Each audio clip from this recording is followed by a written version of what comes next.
नमः शिवाय दोस्तों, आपका स्वागत है। इस साल सावन माह की शुरुआत 4 जुलाई से हो चुकी है और 31 अगस्त को सावन समाप्त हो जाएगा। इसमें 18 जुलाई से 16 अगस्त की जो अवधि है उसमें अधिक मास रहेगा, जिसे मलमास या फिर पुरुषोत्तम मास भी कहा जाता है। अधिक मास लगने के कारण ही सावन 2 महीने का हो गया है, जिसमें कि कुल 8 सोमवार पड़ेंगे। ऐसे में इस साल सावन में कुल 8 सावन सोमवारी व्रत रखे जाएंगे, जिनमें कि 4 सोमवारी सावन के व्रत और 4 अधिक मास के व्रत होंगे। ऐसे में शिव भक्त बेहद ही असमंजस में है कि क्या अधिक मास में पड़ने वाली सावन सोमवारी का व्रत मान्य होगा या फिर नहीं। साथ ही जानेंगे कि अधिक मास में पड़ने वाली त्रयोदशी और सप्तमी तिथि में तुलसी से जुड़े हुए अचूक उपाय करने से कैसे सुख समृद्धि का वास घर में सालों साल बना रहता है। अधिक मास में कौन से काम करने चाहिए और कौन से नहीं। अधिक मास में जन्मदिन आने पर क्या करना चाहिए, अधिक मास होने पर श्राद्ध कब करना चाहिए, ये सारी जानकारियां आज आपको इस वीडियो के माध्यम से मिलने वाली हैं। सबसे पहले जान लेते हैं कि अधिक मास के सावन सोमवार व्रत मान्य होंगे या फिर नहीं।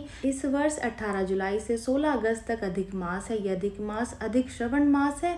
अधिक मास बड़े पर्व के समान होता है, इसलिए इस माह में धार्मिक कृत्य और अधिक मास महात्म्य ग्रंथ का पाठन किया जाता है। अधिक मास या फिर मल मास में भले ही शुभ मांगलिक कार्य वर्जित माने जाते हैं, लेकिन व्रत, पूजा, उपासना और जप तप की दृष्टि से इसे बेहद ही महत्वपूर्ण माना जाता है। मान्यता है कि अधिक मास में किए गए व्रत और जप से कई गुना अधिक फल मिलता है। ऐसे में इस साल सावन और अधिक मास के पड़ने वाले कुल 8 सोमवार के व्रत पूरे तरीके से मान्य होंगे।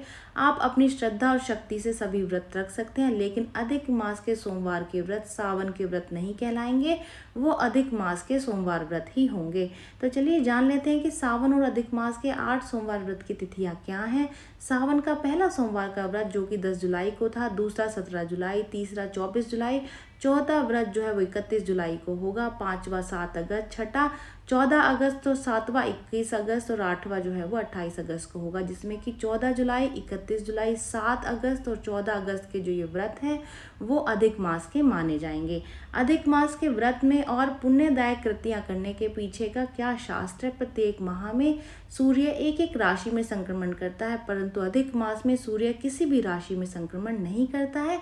इसका सीधा सीधा अर्थ यह है कि अधिक मास में सूर्य संक्रांति नहीं होती है। इस कारण चंद्र एवं सूर्य इनकी गति में फर्क पड़ता है एवं वातावरण भी ग्रहण काल के समान परिवर्तित हो जाता है। इस परिवर्तित होते अनिष्ट वातावरण का प्रभाव हमारे स्वास्थ्य पर ना पड़े, इसलिए इस महीने में व्रत एवं पुण्यदायक कृतियां करनी चाहिए, ऐसा शास्त्रकारों का कहना है। अधिक मास में किए जाने वाले व्रत और पुण्य कारक कृतियों के बारे में जानना भी बेहद ही जरूरी है। दिन में भोजन ना करें, केवल रात्रि के समय ही भोजन आपको करना चाहिए अथवा दिन भर में एक ही बार भोजन करें। कमजोर व्यक्ति को इन 4 प्रकारों में से किसी एक प्रकार का कम से कम 3 दिन या फिर 1 दिन पालन जरूर से करना चाहिए। प्रतिदिन एक ही समय भोजन करना चाहिए। भोजन करते समय बोलना नहीं चाहिए, उससे आत्मबल की वृद्धि होती है। मौन भोजन करने से पाप नष्ट होते हैं। तीर्थ क्षेत्रों में स्नान करना चाहिए। कम से कम 1 दिन गंगा स्नान करने से सभी पाप कर्मों की निवृत्ति होती है। इस संपूर्ण माह में दान करना संभव ना हो तो शुक्ल एवं कृष्ण द्वादशी, पूर्णिमा, कृष्ण अष्टमी, नवमी, चतुर्दशी, अमावस्या इन तिथियों को एवं व्यातिपात, वैधृति इन योगों पर विशेष दान धर्म करने चाहिए, ऐसा शास्त्रों में बताया गया है। इस माह में प्रतिदिन श्री पुरुषोत्तम कृष्ण की पूजा एवं नाम जप करना चाहिए। अखंड अनुसंधान में रहने का प्रयत्न करना चाहिए। दीप दान जरूर से करें। भगवान के पास अखंड दीप जलाने से लक्ष्मी की प्राप्ति होती है। तीर्थ यात्रा करनी चाहिए। देव दर्शन करने चाहिए। तांबुल का दान करना चाहिए। एक महा तांबुल दान करने से सौभाग्य की प्राप्ति होती है। गौ पूजन करना चाहिए। गाय को गौ ग्रास यानी कि भोजन देना चाहिए। अपूप यानी कि अनरसे का दान जरूर से करना चाहिए। अब जान लेते हैं कि अधिक मास में कौन से काम है जिनको कि करना चाहिए। इस माह में केवल उन्हीं कामों को करना चाहिए जिनके बिना आप नहीं रह सकते। केवल ऐसे ही कार्य अधिक मास में किए जाते हैं। अधिक मास में सतत नमन स्मरण करने से श्री पुरुषोत्तम कृष्ण प्रसन्न होते हैं। ज्वर शांति, पुरजनेष्टि आदि कर्म करने चाहिए। इस माह में भगवान की पुनः प्रतिष्ठा की जा सकती है। ग्रहण, श्राद्ध, जात कर्म, नामकरण, अन्नप्राशन इस तरीके के संस्कार किए जा सकते हैं। मनवादी एवं युग आदि संबंधी श्राद्ध कृत्य करने चाहिए। तीर्थ श्राद्ध दर्श श्राद्ध एवं नृत्य श्राद्ध करना चाहिए। नारायण, नागबली, त्रिपिंडी इस तरीके के कर्म गंगा, गोदावरी, गया इस तरीके के तीर्थ स्थानों पर किए जा सकते हैं। अब जान लेते हैं कि अधिक मास में कौन से कार्य नहीं करने चाहिए। कुछ ऐसे भी कार्य होते हैं जो कि अधिक मास में करने वर्जित माने गए हैं। उनमें से है कि रोज के काम्य कर्मों के अतिरिक्त अन्य काम्य कर्मों का आरंभ एवं समाप्ति नहीं करनी चाहिए। इसका मतलब ये है कि जो आप काम रोज करते हैं या फिर जो बेहद ही ज़रूरी हैं उन कामों को छोड़ करके कोई भी किसी भी ऐसे काम की शुरुआत ना करें या फिर किसी भी काम की समाप्ति ना करें। अगर आप कोई काम शुरू करना ही चाहते हैं तो वो अगले माह से करें, या कोई भी काम आप समाप्त करना चाहते हैं तो भी आप अगले माह से करें। जैसे कि कह देते हैं कि सोमवार के आपने उद्यापन करना है या फिर किसी व्रत का आपको उद्यापन करना है तो अधिक मास में इनका उद्यापन ना करें, या फिर आप सोमवार के व्रत या फिर कोई भी व्रत जो है वो उठाना चाहते हैं तो भी आप अधिक मास में ना करें। इनकी शुरुआत आप सावन के सोमवार या फिर सावन के किसी भी दिन से आप कर सकते हैं या फिर अगले महीने से करें। अधिक मास में आप ये बिल्कुल भी ना करें, ये वर्जित माना जाता है। अधिक मास में महादान नहीं करना चाहिए। अपूर्व देव दर्शन यानी कि जिस देव दर्शन के लिए आप पहले नहीं गए हैं वहां की भी शुरुआत आपको नहीं करनी चाहिए।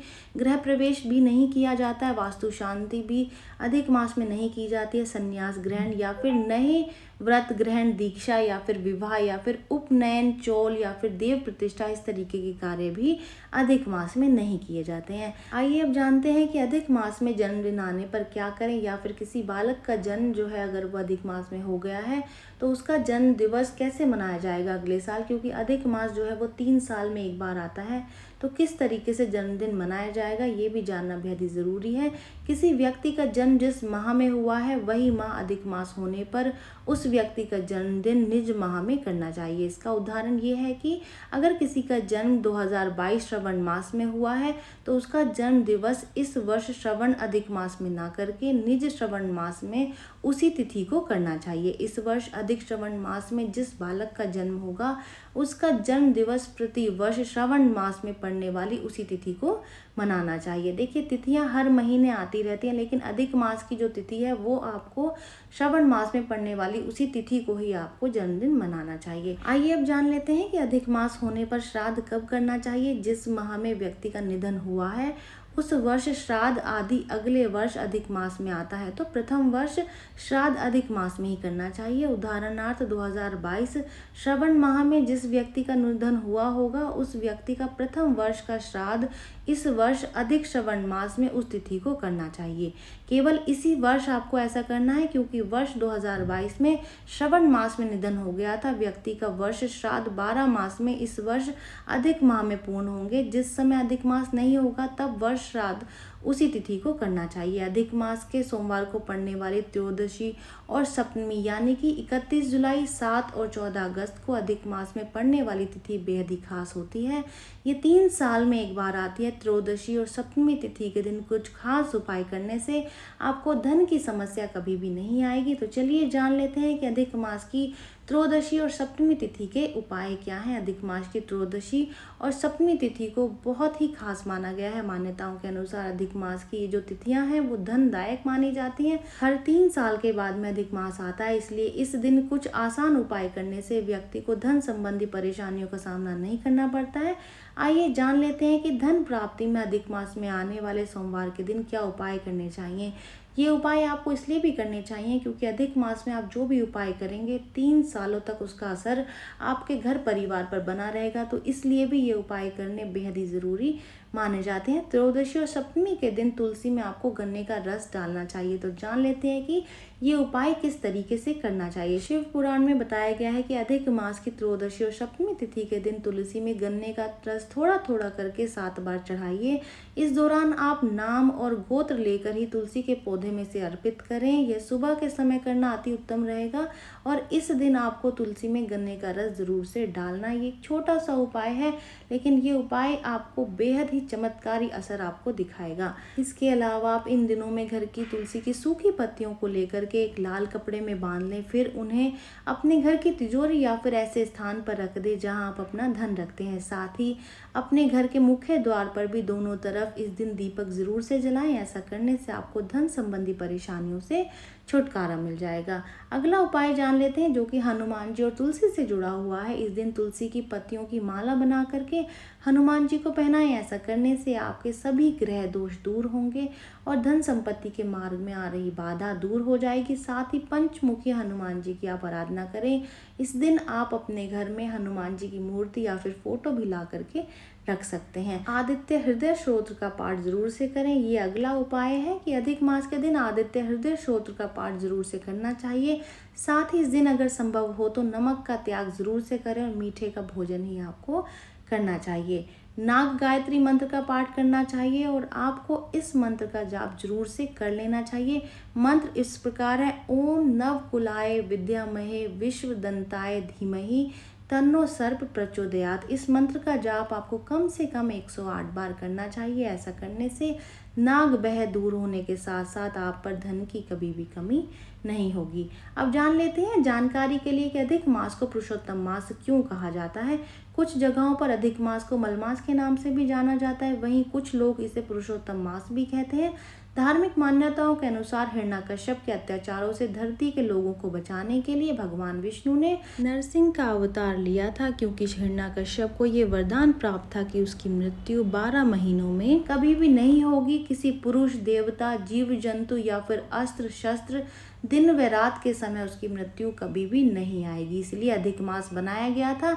ये एक अलग से एक महीना था जो कि 12 महीने के अलावा था और नरसिंह का रूप लेकर के भगवान विष्णु ने हिरण्यकश्यप का वध किया था। इसके अलावा धार्मिक मान्यताओं के अनुसार भगवान विष्णु सर्वप्रथम देवता है, इसलिए इसे पुरुषोत्तम मास भी कहा जाता है। अधिक मास में पड़ने वाले सावन सोमवार व्रत के नियम भी जानना बेहद ही जरूरी है कि अधिक मास में अगर आप सावन सोमवार का व्रत रख रहे हैं तो किन नियमों का पालन आपको करना चाहिए। उसमें सबसे पहला नियम यही है कि सूर्योदय के पहले उठ जाएं, नहा धो करके साफ कपड़े पहन लें। सूर्योदय के पहले की गई शिव जी की पूजा बहुत ही फलदायी होती है। शिव मंदिर में जाकर के शिवलिंग के दर्शन जरूर से करें, पूजा भी कर लें। बेलपत्र, धतूरा और दूध शिवलिंग पर जरूर से चढ़ाएं। भगवान शिव और माता गौरी की एक साथ पूजा करें। इंद्रियों पर काबू रखें और किसी के बारे में भी भला बुरा ना सोचें, ना ही अपने मुंह से कभी भी अपशब्द निकालें। संयम में रहें, सदा फलाहार करें और बालों को इस महीने के दौरान बिल्कुल भी ना कटवाएं। खास करके अगर आपने सावन सोमवार का व्रत रखा हुआ जो कि अधिक मास में पड़ रहा है तो बालों को आपको इस दिन हरगिज भी नहीं कटवाना चाहिए। अधिक मास में पड़ने वाले सोमवार के व्रत में क्या फलाहार करें ये भी जानना बेहद ही जरूरी है। तो उसमें है कि स्किम्ड मिल्क के साथ में आप फल ले सकते हैं, भीगे बादाम खा सकते हैं, सेंधा नमक डाल करके साबूदाने से बनी कोई भी चीज़ खा सकते हैं, कुट्टू के आटे से बनी पूरी और आलू की सब्जी के साथ में दही फलाहार में ले सकते हैं, सूखे मेवे, सादी चाय, व्रत के चिप्स या फिर रोस्टेड मखाना फलाहार में ले सकते हैं। अधिक मास में पड़ने वाले सोमवार का व्रत अगर आप कर रहे हैं तो आपको इस व्रत में ये 3 सावधानियां जरूर से बरतनी चाहिए। मांस, मदिरा और तामसिक भोजन से आप बिल्कुल से दूर रहें। ना देर तक सोएं और ना ही देर से पूजा करें। शिवलिंग पर हल्दी और सिंदूर बिल्कुल भी ना चढ़ाएं। ये जानकारी यहीं तक ही। उम्मीद है दी गई जानकारी आपके काम आएगी और आप इसका लाभ उठाएंगे। जो लोग वीडियो देख रहे हैं वीडियो को लाइक कर दीजिए, चैनल को सब्सक्राइब कर दें, नोटिफिकेशन बेल को दबाना बिल्कुल भी ना भूलें, क्योंकि यहाँ पर इस तरीके की महत्वपूर्ण जानकारियाँ मिलती रहती हैं। तो चलिए मिलते हैं नई वीडियो में नई जानकारी के साथ। ओम नमः शिवाय दोस्तों।